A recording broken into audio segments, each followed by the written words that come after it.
이 영상에서는 겨울철 실내 온도를 과도하게 높이고 자는 습관이 노년기 심뇌혈관 질환과 돌연사에 미치는 치명적인 영향과 의학적 원인을 규명하고 혈관을 보호하는 안전한 수면 환경 조성법을 안내합니다.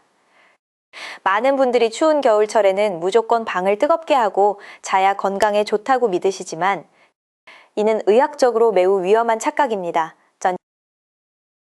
임상의학적 관점에서 볼 때 밤사이 발생하는 고령층의 돌연사는 수면 환경과 밀접한 연관이 있습니다. 특히 60대 이후에는 혈관벽이 두꺼워지고 탄력성이 급격히 떨어지는 동맥경화가 진행되기 때문에 외부 온도 변화에 따른 혈류량 조절 능력이 젊은 층에 비해 현저하게 저하될 수밖에 없는 신체적 구조를 가지게 됩니다. 보일러를 과도하게 가동하여 방 온도가 섭씨 25도를 넘어가게 되면 인체는 자는 동안 체온을 낮추기 위해 미세한 발한 작용, 즉 땀을 흘리게 됩니다.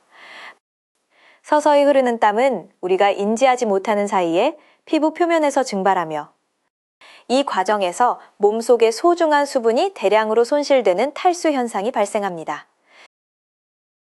수면 중 지속적인 탈수가 일어나면 체내 혈액량 자체가 감소하게 되며 이로 인해 혈액의 액체 성분인 혈장이 줄어들어 혈액의 점도가 급격하게 상승합니다.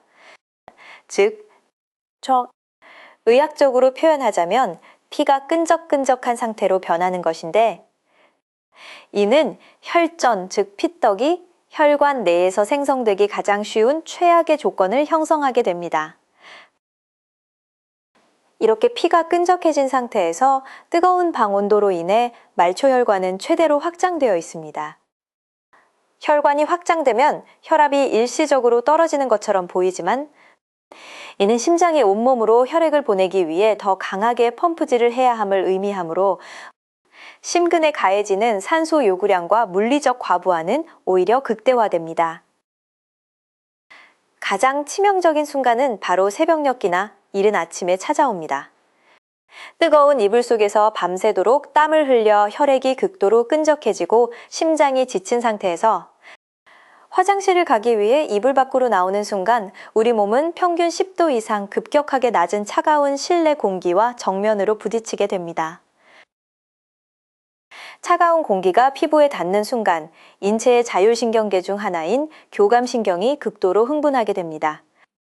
교감신경은 신체를 보호하기 위해 전신의 말초 혈관을 순식간에 강력하게 수축시키는데 밤새 확장되어 있던 혈관이 갑자기 좁아지면서 혈류의 흐름이 급격히 막히는 병목 현상이 발생합니다. 끈적해진 혈액과 순식간에 수축한 혈관이 결합하면 수면 중 안정되어야 할 혈압이 단 몇 초 만에 수십 밀리메타 이사제 이상 폭발적으로 상승하는 새벽 혈압 급상승 현상이 일어납니다. 이 물리적 압력을 견디지 못하고 뇌의 미세혈관이 터지면 뇌출혈이 발생하며 대뇌 기능을 순식간에 마비시키게 됩니다. 만약 혈관이 터지지 않더라도 밤새 형성된 끈적한 혈전이 수축한 심장 관상동맥을 완전히 막아버릴 수 있습니다. 이것이 바로 심장 근육의 혈액 공급이 중단되어 세포가 괴사하는 급성 심근경색증입니다. 이 두 가지 기전이 겨울철 뜨거운 안방에서 자다가 발생하는 돌연사의 핵심 의학적 원인입니다. 임상 데이터에 따르면 겨울철 심뇌혈관 질환으로 인한 사망률은 여름철에 비해 약 20%에서 30% 이상 높게 나타나며 그중 대부분의 치명적인 사건은 기온이 급감하는 새벽 4시부터 아침 8시 사이에 집중됩니다. 이는 과도한 난방으로 인한 실내외 및 이불 안팎의 극심한 온도차가 주원인입니다. 또한 많은 고령층 환자분들이 고혈압, 당뇨, 고지혈증과 같은 만성대사 질환을 기저에 앓고 계십니다. 이러한 만성질환은 이미 혈관 내피세포의 기능을 망가뜨려 놓았기 때문에 건강한 성인이라면 버텨낼 수 있는 자는 동안에 급격한 혈압 변동성을 혈관이 감당하지 못하고 파열되는 것입니다. 의학계에서 권장하는 겨울철 노년기 최적의 침실 온도는 많은 분들의 예상보다 훨씬 낮은 섭씨 18도에서 22도 사이입니다. 이 온도 범위는 인체가 자는 동안 과도하게 땀을 흘리지 않으면서도 심부 체온을 안정적으로 떨어뜨려 뇌와 장기가 깊은 휴식을 취할 수 있도록 유도하는 과학적인 온도입니다. 방 온도를 20도 안팎으로 낮추면 처음에는 약간 서늘하게 느껴지실 수 있습니다. 이때 부족한 온기는 보일러를 높여 공기를 데우는 대신 가볍고 보온성이 뛰어난 이불을 덮어 몸 주변의 미세 기후를 관리하는 것이 훨씬 안전합니다. 공기가 차가워야 폐로 들어오는 산소의 밀도가 높아져 혈액순환에 이롭습니다. 온도 못지않게 중요한 수면 환경의 핵심 요소는 바로 습도입니다. 겨울철 보일러를 세게 틀면 실내 습도가 20% 이하로 급감하여 극도로 건조해집니다.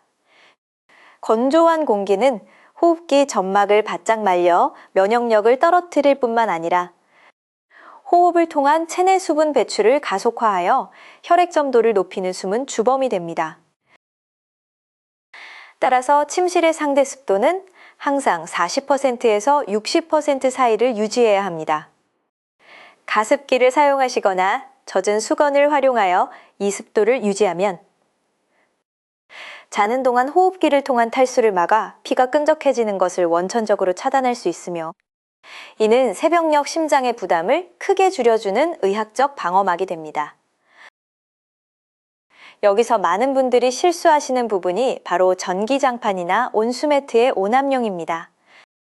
보일러를 끄는 대신 매트 온도를 최대로 올리고 주무시는 경우가 많은데 이는 등판과 전신을 직접적으로 가열하여 보일러를 틀었을 때보다 더 심각한 수준의 무자각 발환과 국소 탈수 현상을 유발하게 됩니다.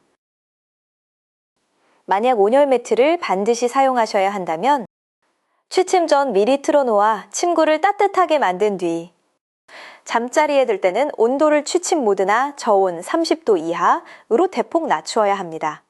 체온보다 약간 낮은 온도로 유지해야만 심부 체온이 자연스럽게 내려가면서 혈관에 무리를 주지 않는 깊은 숙면 단계로 진입합니다. 겨울철 돌연사를 예방하는 또 하나의 결정적인 의학적 습관은 바로 취침 전 물 한 잔입니다. 잠들기 30분 전에 미지근한 물을 약 200ml 정도 마셔두면 밤새 잠을 자며 발생하는 수분 손실을 미리 보충할 수 있어 새벽 시간에 혈액이 정상적인 흐름을 유지하고 점도가 치솟는 것을 예방합니다. 다만 신장 기능이 극도로 저하되어 있거나 심한 신부전 환자의 경우에는 과도한 수분 섭취가 오히려 폐 부종이나 전신 부종을 유발할 수 있으므로 이러한 특수 질환을 앓고 계신 어르신들은 무작정 물을 마시기보다 주치의와의 상담을 통해 야간 수분 섭취량을 미세하게 조절하셔야 안전합니다. 아침에 눈을 떴을 때의 행동 양식도 혈관 생존에 지대한 영향을 미칩니다. 알람 소리에 놀라 잠에서 깨자마자 자리를 박차고 벌떡 일어나는 행위는 기립성 혈압 변동을 유발하여 가뜩이나 취약한 아침 혈관에 치명타를 입힙니다. 눈을 뜬 후에는 침대에 누운 채로 최소 1분간 가볍게 사지를 움직여 주어야 합니다. 누워서 손발을 가볍게 털어주거나 쥐었다 펴는 동작을 하면 말초에 정체되어 있던 혈액이 심장으로 천천히 복귀하면서 급격한 혈압 변화 없이 전신순환계가 안전하게 깨어납니다.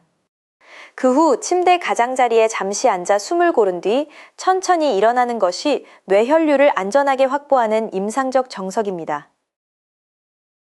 특히 새벽에 일어나 화장실로 이동할 때는 안방 공기와 거실 및 화장실 공기의 온도차를 극복하기 위해 반드시 침대 곁에 두터운 가운이나 겉옷을 준비해 두었다가 걸치고 나오셔야 합니다. 맨몸으로 차가운 거실에 나서는 순간 전신 혈관이 수축하므로 옷 한 벌이 목숨을 구하는 방패가 됩니다. 요약하자면 노년기 장수의 비결은 따뜻한 방이 아니라 서늘하고 쾌적한 방에 있습니다. 보일러 온도는 20도 안팎으로 맞추고 가습기로 습도를 50%로 유지하며 이불을 통해 체온을 보존하는 삼박자가 맞물려야만 밤사이 우리의 혈관이 아무런 압박 없이 안전하게 보호받을 수 있습니다. 의학은 멀리 있는 것이 아니며 우리가 매일 밤 설정하는 보일러 리모컨의 숫자 하나가 내일 아침의 생사를 가를 수 있습니다.